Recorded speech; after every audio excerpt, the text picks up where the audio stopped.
Hey everybody, and welcome to another episode of CRFI, Crazy Style Reviews from the Inside. Today we are on board a Chevrolet Trax all-wheel drive. It's the little UAV or CAV, whichever you want to call it, vehicle by Chevrolet. It's basically a budget car made especially to be used in around the city or in urban areas. It's got a pretty nice interior. When you look inside, it's not bad. It's got some features to the design. The dashboard has this gauge that it's not a full circle, and it kind of grabs the digital display in the center. And the center console features this big screen, which gives a lot of color to the interior. Once you fire up the car, it's very neat. I think that they did a pretty nice job with the design of the interior of this car at Chevrolet. Unfortunately, they were not as good with the choice of materials. I mean, it's very, very plasticky. Everything, it's kind of squeaky. There is a compartment in here that it's nice, but I mean, you can barely fit a cell phone there. And here you have a good USB port, but the materials feel hard. In here there is this fake aluminum that feels really cheap as you touch it. The knobs, they wobble, you can hear them, they don't feel firm. So, I mean, you can tell that they looked a lot into the budget of this car when they were engineering it. And this budgeting, you can also feel when you drive it. The suspension system in this car is the cheapest that you can find around. It's the simplest geometry possible. There is it's really not pretentious, but as you drive, you can feel, especially at the front, the car tends to have a lot of body roll, and the car tends to correct it by the use of electronics. And I drove this car for about a week, and that's the electronics keeps intervening constantly in this car as you drive.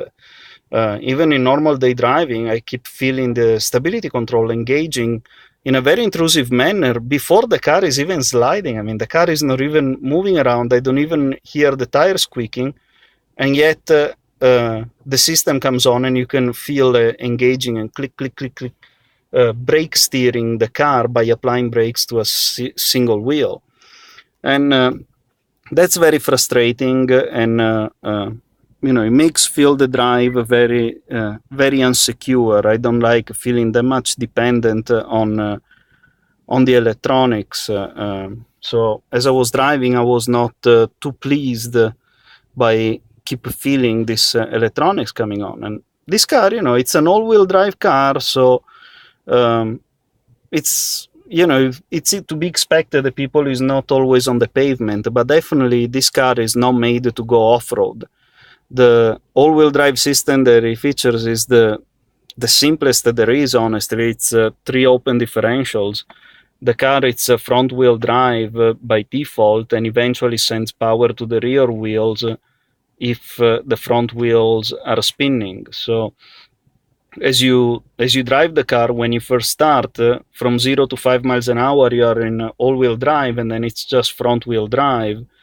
But there is no way to lock the differentials in any manner, and the differentials are not even self-locking, which means that if you disable the electronics in this car and you have 3 wheels on asphalt and 1 wheel on the ice, this car will just stay there with 1 wheel spinning on ice and the other 3 not even moving, because all the power is wasted away by the spinning wheel.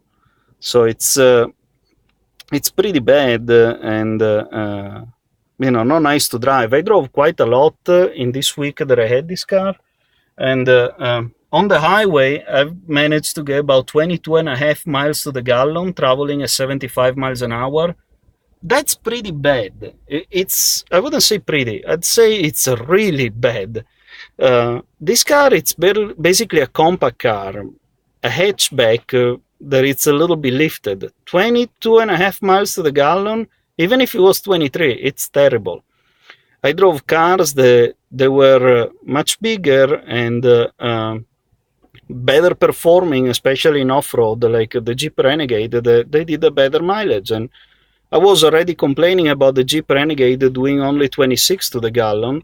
Well, this little thing is doing 22. It's awful. And I would expect at least to have a good all-wheel drive system, and instead it doesn't even feature self-locking differentials. And this car, it's so fully dependent on the electronics that it's frustrating. I mean, you have the button in here to disable the traction control. You see, when I press it once, the traction control light goes on, indicating that it's off. I don't know if you see it there on the dashboard. I'm going to try to zoom into it so you can see it. But if you hold the button for like 8 to 10 seconds, it tells you that the stability control is off. Well, I would expect that the stability control is turned off, which I actually do every time that I get in this car, but it's really pointless. Despite the fact that the system is off, or at least on the dashboard it says it's off, in reality it's still on, and I'll show it to you right now. Look, I'm on the grass, I'm gonna just step on the throttle really hard, and you will see what happens.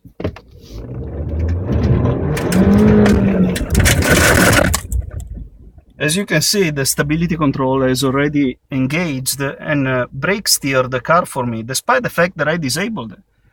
This is really terrible. If I disable the system, I want it to stay off. But in this car, I guess it's so dependent on the electronics that they couldn't do any different. But I don't like it. Honestly, I feel that if you allow me to turn it off, it should be off. And there must be a way to turn off the system, because driving like this makes me feel in danger. Multiple times while I'm driving, I feel the system just engaging and brake steer the car. It's awful. And in my opinion, a car like this becomes pointless. I wouldn't buy it. To me, it's just as good to be used to be crushed by tanks, to be tested by the Pentagon. It doesn't have any better use other than that. And I want to show you something else. Let me show you another thing that I noticed. Other than the fact, as you can see, I mean, it was a little muddier where it was, and the system already engaged without me even moving that fast. But look at this. I'm gonna start accelerating a little bit, and once we reach 30 miles an hour, tack, the system self-activated itself. You know, in reality, it was always active. There is no way to disable it, because I just showed you a minute ago that even if the light is on, the system is still on. But I'll show it to you again. Look, I press and hold the button.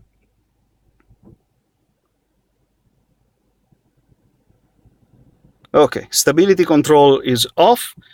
I accelerate. And once I reach 30 miles an hour, the stability control light goes off. So there is literally no way to disable it. At least they were honest enough to show you that the system is on after 30 miles an hour, but in reality it's always on. It's awful, and I don't feel safe driving like this. Every day as I've been driving, I feel the system engaging multiple times, and I just like to drive the car myself. I don't like to feel that someone else takes control of the car over me. So definitely this car to me is a piece of junk, and I don't recommend to buy. I feel in danger, but maybe to other people it's appealing. I don't know. Definitely if I was Chevy, I would find a way that you can actually turn off the system and leave it off, because there is people that they prefer to be in control of their own car without letting some software taking over control and steering the car for them, especially because this system, it turns on before the tires even started to squeak. I've been driving these days, and I found myself in situations where I didn't even feel the car losing control or nothing. The tires were not squeaking, and the system already engaged and started brake steer the car for me. That's unacceptable. That's really awful. So unless this thing gets fixed, despite the fact that this car, it's kind of cute inside, and it can be useful to be driving in the city with a car like this. With that system unengageable, it's a piece of junk. Sorry, Chevy, didn't like neither this one. Ciao!